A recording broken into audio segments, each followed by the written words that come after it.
We are joined by our best player, Ellie Tenorio, our winning coach, Coach Tim Cone.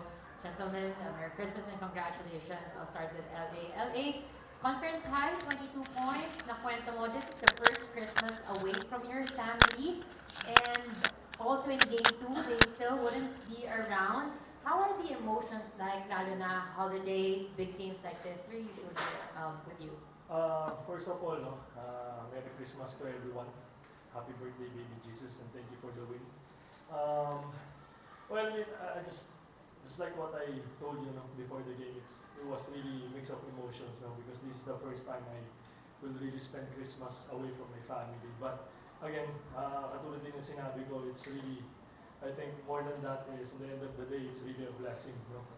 Blessing for the family.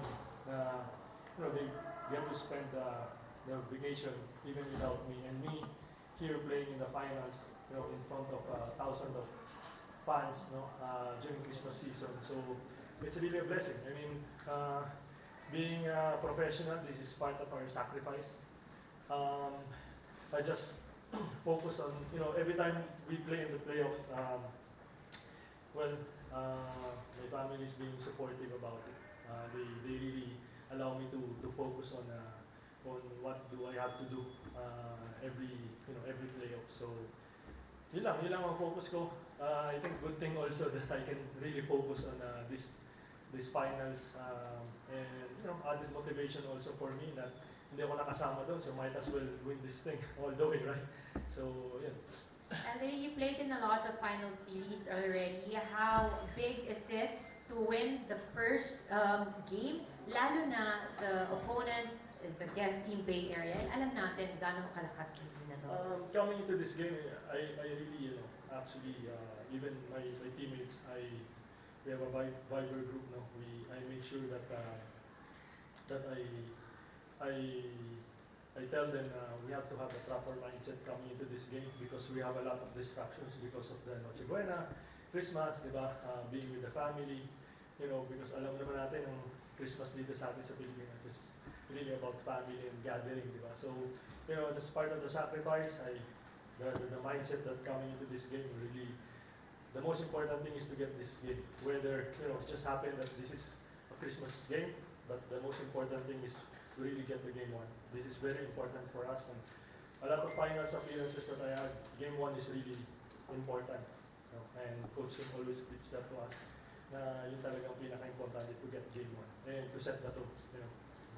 Coach Tim, your team played in a lot of Christmas games already, but you personally as a coach, this is only your second Christmas game in a finals game. The first one back in 2002 with Alaska versus Coke, you lost that game, that series. But today, you won. How important is that for the team? And also knowing that this is also a treat for the fans who chose to spend Christmas with us tonight.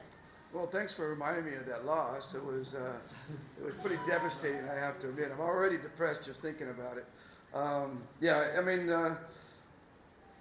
Playing in the finals, playing on Christmas Day is a little overwhelming, honestly, and playing in the finals is always a little overwhelming. So, you add the two together, it makes for a lot of anxiety coming into a game like this and playing it.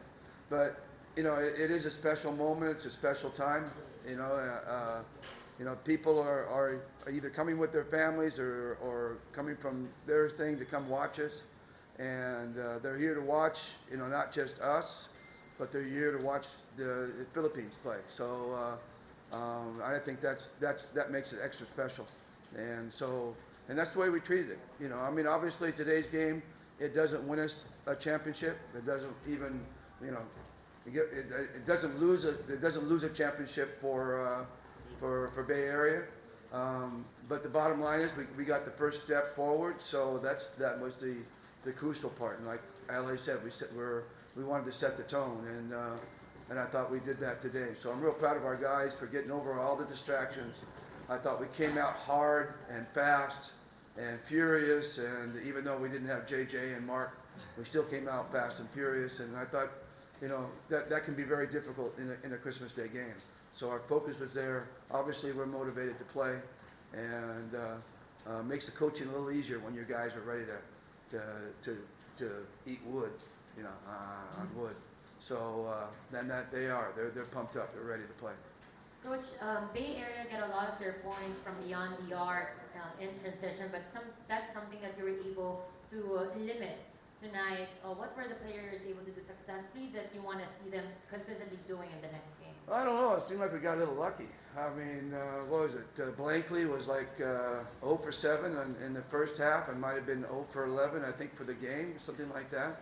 I mean, he makes 30% of those. It's a different basketball game. So, and he got good looks. He just wasn't knocking them down. They were going in and out. So those are things we're going to have to look at. Why is he getting open? Why is he getting that many looks? Because, our whole thing is he shouldn't be, shooting those threes, and he's getting them.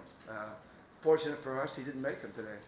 Kobe Lamb came out and made his first three, and we were like, whoa, and then he cooled down a little bit. He still had a heck of a game, and Glenn Yang hit some threes. But I thought the best thing we did was we limited Nicholson's threes, and that's the one we were really. I mean, Christian just did a tremendous job guarding him.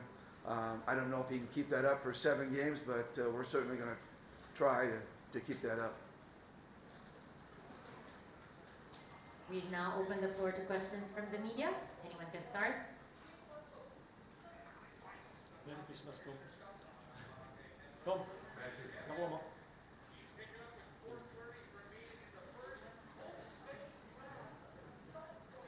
What about Justin's performance? Justin's performance tonight. Well, we handed it over to our closer, right? We just gave the game over to our closer and said, okay, Justin, now it's your turn. And the last, 6 minutes of the game, he just took over it completely. And, my son always kids me. He said, you always limit Justin's numbers because, the way you play. If Justin wanted to, he could get out there and score 60, 70, 80 points in the way he's going, But the way we play and the way we move the ball and his personality to get everybody involved is so special. And so he doesn't, but when we tell him, sick him, he goes out there and he guards going, and there's really no stopping him. So yeah, he's our closer, and we just handed the game over to him in the last 6 minutes and let him close. Coach, you're not worried because you rolled this after. Yeah, I am, actually. I know you're worried about it. We'll see how he reacts tomorrow. Sprained ankles, that you can usually get through the game through them if it's not totally severe. But the next day they have a tendency to really balloon and swell, and it can be difficult getting that swelling down, and it's very painful. So we'll see what happens tomorrow and how he responds to treatment tonight. Hopefully it's not so bad that he has to get an MRI or anything like that. But again, I haven't talked to the trainers. I haven't spoken to him. We were monitoring him and asking him how he was during timeouts. He kept saying he's okay. He could play through it. So we'll see what happens tomorrow. Coach, Scotty was ultra aggressive in this game. Almost fouled out. He had 5 personal fouls. How do you, moving into game 2, how do you tell Scotty to tone down a little bit so he doesn't get into foul trouble? But then he's so aggressive, and that's his game. Well, I think that you said it already. You have to find a balance, and but you want the balance leaning towards aggressiveness for Scotty. You want it leaning towards there.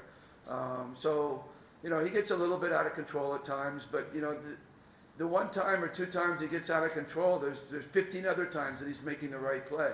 So you kind of just put a blind eye and let him play, because over 36 minutes that he's out there, or 40 minutes that he's out there, he's going to bring a lot of positive and way overshadow any of the negative that he brings. So, but yeah, there's a balance there. But again, we want him aggressive. We want him. That's his game. So if we try to take that away from him, we're going to take away a little bit of his game. So let Scotty be Scotty. Let Scotty do Scotty things. That's our philosophy. One other question, Coach, if I may. You had those almost back-to-back timeouts. I think the interval was like maybe 15 or 16 seconds. Mm-hmm. Was that the second quarter? And then that was when they moved up their lead from 6 to 8, and they scored in transition. Why did you call that immediate timeout? And then afterwards, you guys went on a roll. I was angry. I called that throw up because I was angry. We had made some, we had rushed and done some things out of character, and we needed to get the game out of character, into character. So we talked about it during that first timeout, and then the first possession and the second time after the timeout, we did it again. So you know, I just said, okay, with that, you know, I mean, we just got a timeout, and then we continued to do it. So I called another one and said, hey, you know, let's settle down. And guys settled down. I thought Christian really turned himself around at that point, and really started defending and making plays, and that kind of turned us around and got us back into the lead again, which was important going into the halftime. Yeah, we said it at halftime. We said, look, they looked like they were ready to pull away from us there for a minute, but we got ourselves settled. We got ourselves going in the right direction, and we able to get the lead at halftime. All right, that's it for our post-game press conference. Thank you. Congratulations, gentlemen. There.